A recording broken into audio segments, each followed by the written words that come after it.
Barka da zuwa Hujja News TV 24 mai kawo muku labarai masu inganci.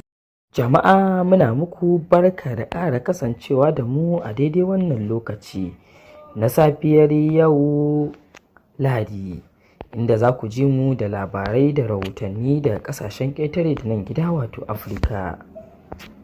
Inda za ku ji mu da rahoto daga bakin wato Muhammad Isufu.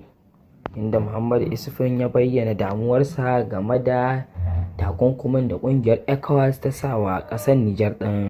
Muhammad Isufun dai ya bayyana cewa amfani da ƙarfin soja kan Nijar zai zama kuskure mafi girma, inji tsohon shugaban jamhuriyar Nijar wato Muhammad Isufu. Ya yi gargaɗin cewa shigar sojoji ƙetare ƙasar don tilasta dawo da mulkin farar hula zai zama kuskure mafi girma. Yana mai kiran cewar tattaunawar fahimtar juna ce kaɗai mafita ga halin da ake ciki a ƙasar. To jama'a, kanin labaran namu kenan kuka saurara. Idan wannan shine farkon shigowarku wannan tasha tamu mai albarka, muna roƙonku da ku danna mana alamar subscribe da alamar ƙara domin ci gaba da samun shirye-shiryenmu masu albarka. To jama'a, sai ku gyara zama domin samun cikakken rahoton namu. Muhammad Isufun dai, wanda wannan ne karan farko da yake tsoma baki kan halin da ake ciki a Nijar bayan juyin mulki na ranar 26 ga watan Yuli, ya ce za a tafka babban kuskure idan har kasashen ECOWAS suka amince da amfani da ƙarfin soja kan ƙasar Nijar ɗin.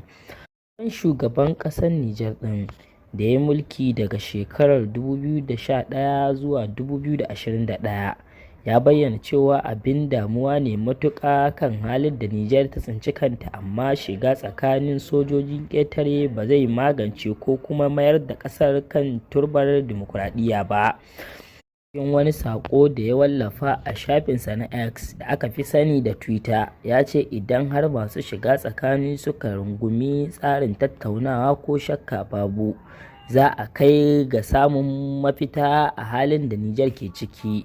A cewar tsohon shugaban na Nijar, shigar sojojin ƙetare don yaƙi a Nijar da nufin dawo da mulkin farar hula zai haddasa tarin matsaloli ba kaɗai daga Nijar ba, har ma da ƙasashen makwabta. Yana mai cewa dole shugabannin ƙungiyar ECOWAS ya kiyaye ci wajen kaucewa tafka kuskure.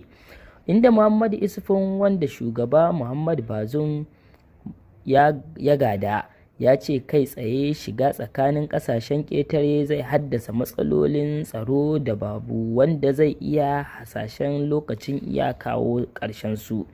Duk da cewa har zuwa yanzu ƙungiyar ECOWAS bata sanar da lokacin fara amfani da ƙarfin na sojan kan ƙasar Nijar ɗin ba, amma kaso da yawa daga cikin mambobinta sun goyi bayan ɗaukar wannan mataki, baya ga Faransa da ke matsayin uwar goyon ƙasar ta jamhuriyar Nijar. To jama'a, cikakken rahoton namu kenan kuka saurara daga tashar Hujja News 24 TV.